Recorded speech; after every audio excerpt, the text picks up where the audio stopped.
Assalamualaikum warahmatullahi wabarakatuh, sahabat semua yang berbahagia dan juga dimuliakan oleh Allah Subhanahu wa Ta'ala.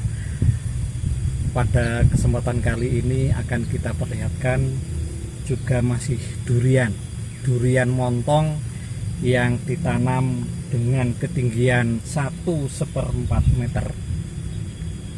Bibitnya 3 tahun yang lalu, dan alhamdulillah pada tahun ini sudah bisa berbuah.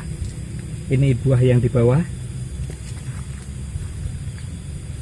Nah, kalau ini itu paling kira-kira nanti beratnya sekitar 4 kilonan.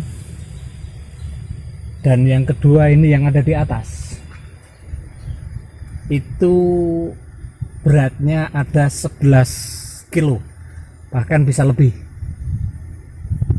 Maka secara ekonomis di pasaran di Semarang, di swalayan itu kalau durian montong rata-rata per kilo di atas 60.000, 60 ke atas.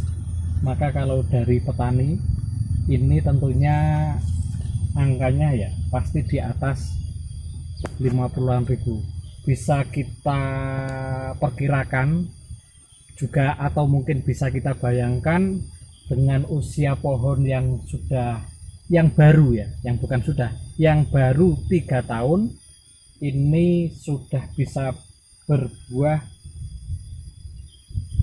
Ya, ini masih ada sisa kemarin, ini sudah matang. Ini kita sudah bisa berbuah 3 buah, 1, 2. Kalau ini tangkal atau dahan, enggak dari buah mas. Ya, ini 1, 2, dan 3 dengan usia 3 tahun.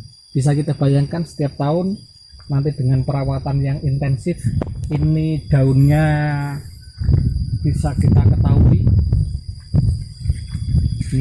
daunnya cukup lebat, cukup subur, bagus. Tentunya dengan perawatan yang baik. Perawatan yang baik itu baik dari pemupukan yang dilakukan ini adalah kombinasi. Yang pertama itu dengan pupuk urea, yang kedua dengan pupuk NPK, yang ketiga dengan pupuk TS. Soal merek pupuk dipersilahkan sesuai dengan selera masing-masing. Yang keempat ini adalah dengan menggunakan pupuk kandang. Pupuk kandang tentunya yang baik itu biasanya adalah kandang yang dari kambing. Nah, kalau pemirsa semua memupuk durian dengan pupuk kandang, yang perlu diperhatikan jangan pupuknya itu yang masih kondisi baru atau masih basah, tetapi pupuk yang sudah kering, yang sudah lama, sehingga zat-zat yang bikin panas itu tidak timbul mempengaruhi proses di akar dan di pohon. Terutama itu pupuk kandang yang panasnya tinggi, panasnya banyak, itu adalah pupuk kandang yang dari ternak ayam. Biasanya ternak ayam itu panasnya pupuk itu lebih dibandingkan dengan pupuk kandang yang lain, baik itu kandang yang dari sapi maupun kerbau maupun kambing. Nah, maka yang paling bagus itu adalah pupuk kandang dari kambing. Kalau istilah lebih simpel, lebih populer itu dengan mendil wedus. Nah, ini bisa diperlihatkan tentunya dengan bukan hanya pupuk saja. Ini kalau pupuknya pupuk nanti yang ditanam, sehingga kalau terjadi hujan itu tidak larut. Kalau putih ini kita kasih dolomit. Dolomit adalah kapur ya, untuk penetralisir zat asam tanah. Kemudian kalau pemupukan lewat semprot daun itu juga yang anti ulat, tidak makan bikin daun ini berlubang.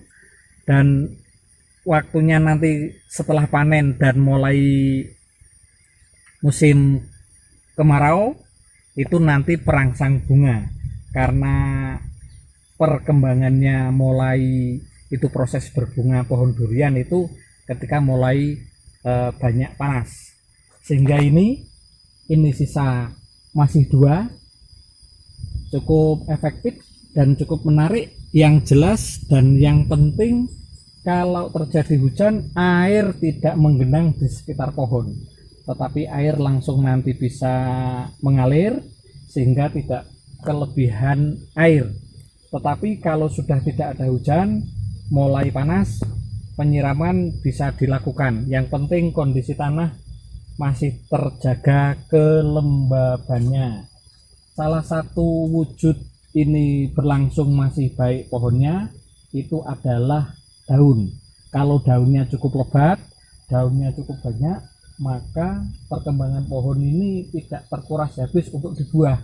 Karena kalau pohon baru buahnya banyak, itu tidak sebanding antara kekuatan pohon ini untuk berbuah dan kekuatan untuk menyuplai nutrisi. Itu bisa bikin pohon mati. Pengalaman yang lain, pemupukan kurang, perawatan kurang, dan juga penyiraman kurang. Ketika sudah terjadi pohon dan terjadi pembuahan buahnya cukup gini banyak, maka itu pohon bisa mati. Terima kasih. Assalamualaikum warahmatullahi wabarakatuh.